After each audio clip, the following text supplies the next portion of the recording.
The National Highway Traffic Safety Administration, also known as the NHTSA, is formally asking Tesla to recall over 100,000 Model S's and Model X's over a problem with the media unit. The media unit is also known as the entire interface that controls the screen. We're going to talk about who is affected, what this means going forward, and some other recent Tesla updates, so let's get into it.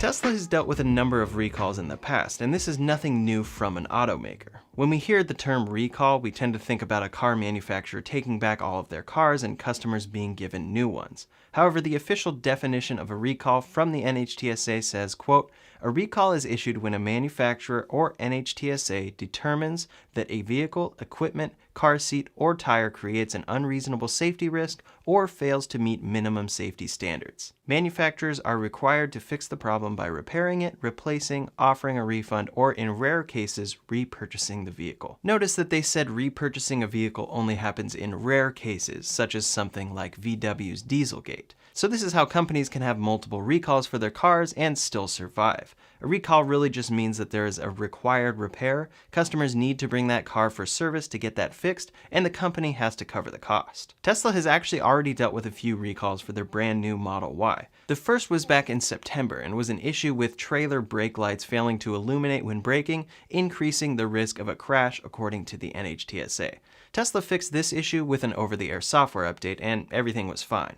Back in November, there was a more serious recall for loose control arm bolts that may affect steering. Quote, "A detached upper control arm can cause the wheels to lean in or out, decreasing the driver's ability to steer and increasing the risk of crash." This was a more serious issue, but it only potentially affected 401 Model Ys. These customers were reportedly notified, and the bolt was tightened at Tesla service. So we can see that recalls can be very necessary, but also be much less serious than we tend to think at first glance. However, the Model S and X recall seems to be one of the biggest Tesla has faced thus far. Tesla has been dealing with an issue with their media units that they call MCU in the Model S and Model X for some time. Over time, owners of older Model S's and X's notice that their touchscreen becomes less responsive, the power-up time gets longer, the screen freezes and needs a reboot, and the entire system eventually fails. The official word from the NHTSA says, quote, "NHTSA is investigating a potential safety-related defect concerning incidents of media control unit failures resulting in loss of rear-view camera and other safety-related vehicle functions in certain model year 2012 through 2018 Tesla Model S and model year 2016 through 2018 Model X vehicles." This has been a well-known issue amongst Tesla owners, and the NHTSA first asked for more information from Tesla after receiving 537 complaints from owners. Tesla handed over records of more than 12,000 MCU replacements at the time, and the investigation has been ongoing. In 2018, Tesla introduced a new version of the MCU that doesn't suffer from these same issues, but it's a nearly inevitable issue that will eventually affect most Model S's and X's built before they changed the MCU in 2018. Tesla has also dealt with a yellow border issue where the glue residue from the screen tends to bleed onto the screen after some time, leaving the border to look something like this. This is also very common and something I've actually seen on every single Model S loaner Tesla service has given to me. But that's not the issue at hand here. Reportedly, the problem at the heart of the defect is a worn-out flash memory chip used in the displays of the Model S's and X's built in this time period. Every time an owner turns on one of these cars, it, quote, "eats away at the total capacity of the 8GB eMMC NAND flash memory chip on board the NVIDIA Tegra 3 processor that powers the display. When that capacity is reached, usually about 5 or 6 years later, the displays become bricked." The NHTSA opened a formal investigation into the issue in June of 2020, and now they are officially asking Tesla to recall 158,000 Model S's and X's for these display failures. According to the report, quote, "The MCU is the vehicle's display screen, which controls certain aspects of performance subject to Federal Motor Vehicle Safety Standards and other safety-relevant functions. Specifically, failure of the MCU results in loss of rear view/backup camera and loss of HVAC. The failure also has an adverse effect on the Autopilot Advanced Driver Assistance System, as well as turn signal functionality due to the possible loss of audible chimes, driver sensing, and alerts associated with these vehicle functions. Basically, Tesla designed the Model S with a large center touchscreen to control nearly everything in the car, and that touchscreen is failing. It's a big deal because everything is controlled there, as I mentioned. Apparently, Tesla has issued over-the-air software updates, like they do, to help mitigate the failures, but the NHTSA says that it doesn't go far enough, especially because it cuts access to the backup camera, which is now a federal mandate. Tesla finally acknowledged this issue back in November of 2020, announcing extended warranties for the MCU touchscreen. They said, quote, "For customer peace of mind, we are providing additional coverage on some Model S and Model X vehicles built before March 2018 that are equipped with an 8GB embedded multimedia card in the media control unit. We are aware that this component may malfunction due to accumulated wear. If this occurs, it could result in a blank or intermittently blank center display." They finished their statement saying, quote, "This condition has no impact on basic vehicle driver functionality and controllability, and we are not aware of any injuries or collisions relating to it." While that last sentence may be accurate, it's basically saying that if the screen fails, you can still drive the car safely to a service center and then get it fixed. But they are hardly being proactive at all in replacing those parts, at least at that time. They are waiting for customers to have the issue and bring it into service. On top of this, the move only came after the NHTSA put pressure on Tesla to acknowledge the issue.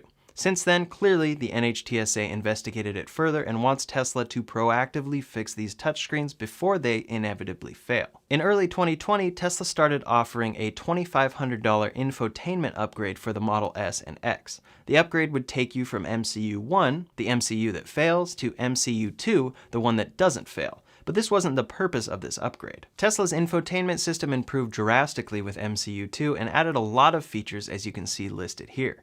You get a more responsive touchscreen, faster browser and video playback. It includes Tesla arcade games, karaoke, YouTube, Netflix, Hulu, driving visualizations, dash cam and Sentry mode with the cameras, and more. The one downside is that this upgrade actually removes certain types of radio, including Sirius XM, since Tesla's no longer includes satellite radio. So Tesla offered this $2,500 upgrade for these improvements, but at the same time, customers who were worried that their car with MCU 1 would eventually have a bricked screen felt that this was Tesla avoiding paying for the replacement.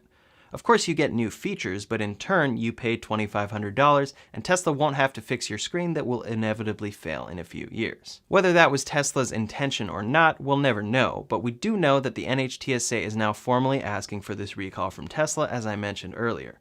The letter says, quote, "ODI requests that Tesla initiate a recall to notify all owners, purchasers, and dealers of the subject vehicle of this safety defect and provide a remedy, in accordance with the requirements of the National Traffic and Motor Vehicle Safety Act." According to this letter as well, Tesla themselves confirmed to the NHTSA that every single one of these units will inevitably fail. They also provided their own statistical model showing the number of projected weekly MCU repairs from 2020 to 2028, estimating that the replacement rate will peak in early 2022.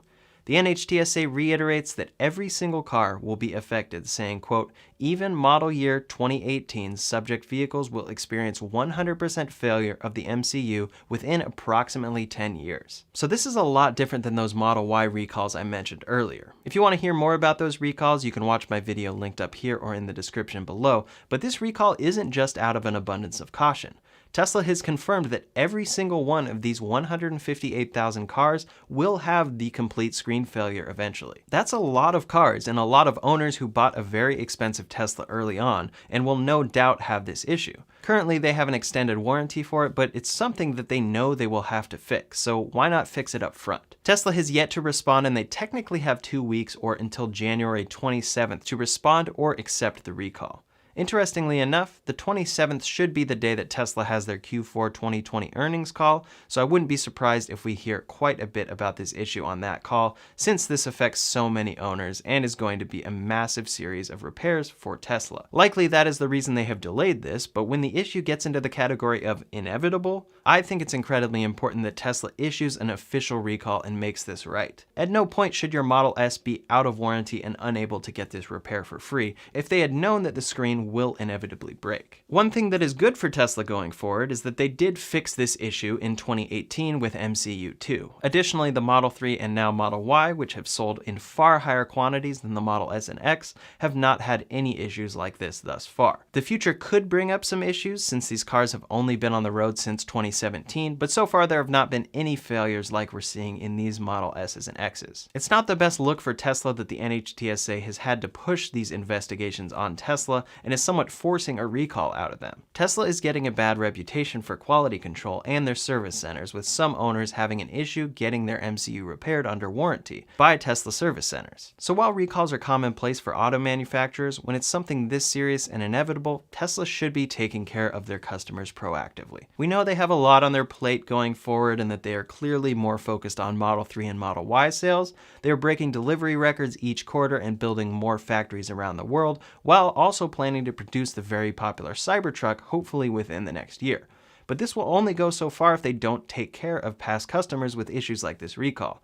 If an issue that is this serious has to be forced by the NHTSA, at the very least we can say that will turn off some customers from buying a Tesla in the future. Just because the Model 3 and Y haven't had an issue like this doesn't mean that it never will, and if it does, we want to feel confident that Tesla will do the right thing and take care of an issue if it's truly a factory defect. Interestingly enough, we can see this week that the NHTSA is at least fairly unbiased because they are both forcing a recall out of Tesla and awarding Tesla a 5-star safety rating in every category for the Model Y. I talked about this in my last video, which is linked up here or in the description below, but Tesla officially acknowledged these results and posted their own crash test results. They're incredibly impressive, and Tesla is clearly emphasizing how ridiculously hard it is to roll over one of these cars. The rollover rate for the Model Y is 7.9%, and we can see from multiple angles posted by Tesla why that is the case. It's thanks to the large battery pack on the floor of the Model Y, and it definitely helps make the Model Y among the safest vehicles available today. We've talked about the Model S and X refresh in a few videos now, but we have a possible quick update on those cars as well. While Tesla did change the MCU back in 2018, the Model 3 and Y have a horizontal screen compared to the Model S and X. The Cybertruck will feature a 17-inch horizontal screen, so we are expecting that Tesla will be bringing this design to the Model S and X soon. Their Model S and X production lines shut down for the holidays and reportedly began production on Monday the 11th, but we have yet to see anything, and now we have a possible update.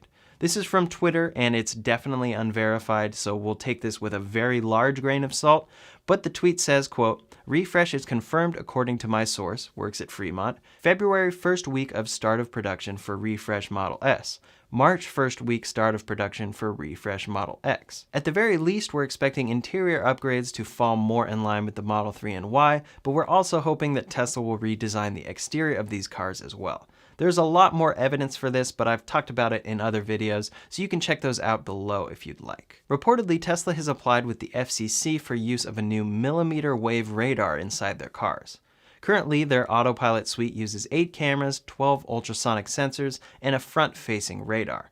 All cars since 2016 have had these same sensors, and Tesla has held firm that this hardware will be able to get full self-driving once the software is ready. We don't have much more information about this new radar, but most likely it would extend the range of Tesla's current radar system to optimize for full self-driving. This seems likely to be related to the 4D radar sensor we heard about back in October that will extend Tesla's radar to 300 meters. Last up today, Tesla is reportedly working on a new automated camera system to help with quality control inspection at their Fremont factory. They posted a new job description that says, quote, "The vehicle engineering team at Tesla is looking for a highly motivated quality inspection engineer to apply their experience with vehicle assembly lines and manufacturing software systems to lead the installation and operations of automation camera inspection systems into existing manufacturing lines." Tesla is always working on improving their factories and implementing changes to their cars whenever necessary. However, they also have to deliver a large number of cars each quarter in order to keep investors happy.